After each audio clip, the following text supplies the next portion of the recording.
বাইরে থেকে এসে এক গ্লাস শরবত খেয়ে কাজে লেগে পড়লাম। শুধু দাওয়াত খেলে হবে, দাওয়াত খাওয়াতে হবে না, তাই তো ফুফুদেরকে আজকে আমাদের বাসায় দাওয়াত করলাম। আমি কিছু বিশেষ কাজে ঘরের বাইরে ছিলাম, তাই আম্মুই সব রান্নার প্রিপারেশন করছে। এখানে কাবাবের প্রিপারেশন চলে, আমি শুধু একটু হাতে হাতে মাকে সাহায্য করে দিলাম। কাবাবগুলো ভাজলাম। কাবাবগুলো খুবই মজা ছিল। গরুর মাংস আর বুটের ডাল দিয়ে বানানো একটি কাবাব। এই রেসিপিটা একদিন আমি শেয়ার করব সবার সাথে ইনশাল্লাহ। এখানে আমি কাবাবগুলো ভেজে উঠালাম, টেবিলে খাবার সাজালাম, এতটুকুই।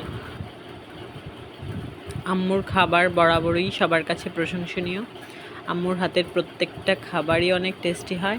সবার মায়ের হাতের রান্নায় কি সবার কাছে এরকম টেস্টি হয়? আমার মায়ের রান্না তো অসাধারণ। শুধু আমি বলছি না, সবাই আমার আম্মুর হাতের রান্নার অনেক প্রশংসা করে। এখানে ছিল কবুতরের মাংস, পোলাও, গরুর মাংস, ডিম ভুনা, ডাল, কাঁকরোল, চিংড়ি মাছের তরকারি, সব কিছু দিয়ে মোটামুটি বেশ ভালোই খাবার দাবার হলো সবার। সংসারে একমাত্র মাই একজন যে নিঃস্বার্থভাবে সংসারে খেটে যায় আজীবন।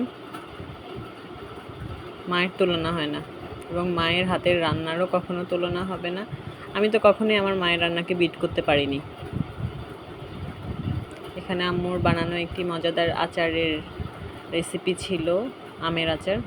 ওটা দিয়ে খুব মজা করে খেলাম।